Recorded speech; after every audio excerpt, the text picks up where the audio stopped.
Crip Camp, the 2020 Sundance Audience Award-winning documentary,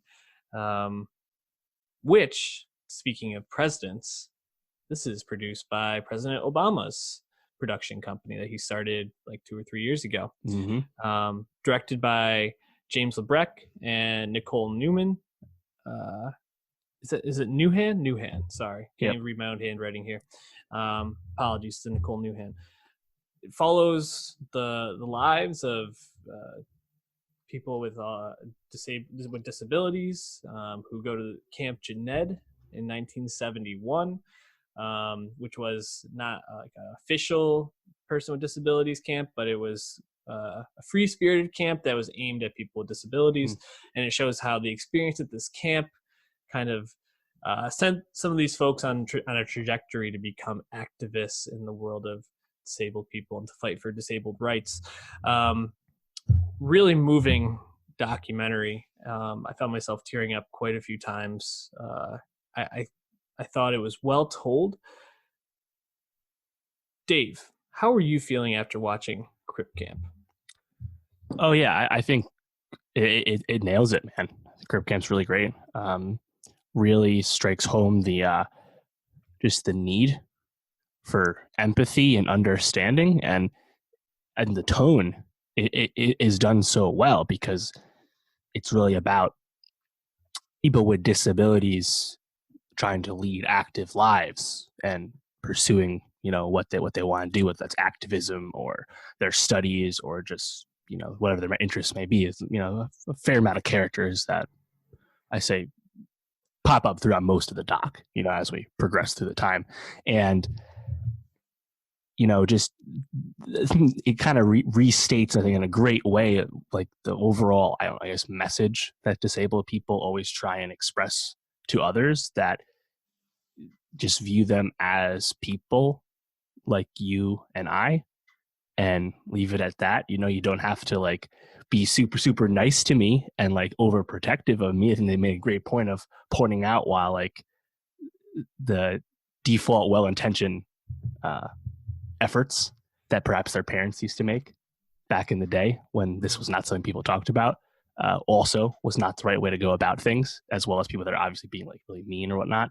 And then once we move past that and move towards like the fight activism aspect and the the fight for disabled rights, and you think it wasn't that long ago when handicap accessibility in like urban centers was just completely non-existent, and the doc, I think, is the tone is so good because it grounds in specific people with like specific like interesting stories.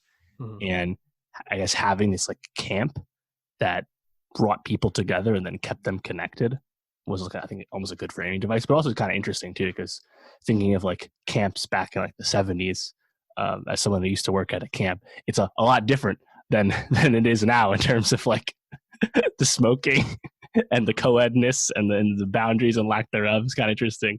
I think it's really well done, and two for two or back-to-back years for Obama's production company, because of course American Factory was a big hit for them as well. So yeah, I really liked it. I think you spoke on a really crucial point to this, which is with a topic this large, to especially talking about disabled rights, the fight and the activism for that, it would have been really easy to just kind of tell the history of the fight and to just kind of give the facts and show how things developed and highlight certain events. I think by kind of following, I think they picked like 4 or 5 people. They picked Larry Allison, Judith Heyman or Human, James Lebrecht, the director, and then Denise Scherzer Jacobson. Those were kind of like the 4 main ones that they followed. I think it gives such a sense of humanity to the documentary that I think is what propels this to be a great documentary. You take these stories and you take these people and their experiences, and to bring to light how the way things were back in the 70s and what that meant to each of these people individually, and then how that propelled them forward in their lives. Like, I don't remember which one of these 4 it was, but there was a woman with cerebral palsy who she tells a story about she was going to I think it was like treatment or something like that, and she ended up having sex with with her bus driver. And then she talks about going to her gynecologist after the fact, and she had an STD, and they like almost couldn't believe that she had the STD. And Right. she basically said like, because people thought this is something I could never do, I wanted to do it. And even though something so small, you could see like the impact this had on her and her humanity and the way that she like saw the world. And I think those kind of stories, people talking, some of the interviews from the camp even talking about the lack of privacy that they had growing up, and seeing the camaraderie among those individuals relating to each other, you kind of see the impact that things had that way, and why this fight was so important, not only for the broader community but for these people individually. And then to bring in some of those historical events as they talk about the activism, I think Mm-hmm. especially the shutdown of the in New York City in that Right. protest was just remarkable and jaw dropping in a sense. It was really well done in terms of how they framed it, but then also how they kind of told the story moving through time. Yeah, and like you said, connecting it to those events, I think everyone. I think the story of anti-war protesting and stuff during the Vietnam War, and of course civil rights movement having around the same time as well.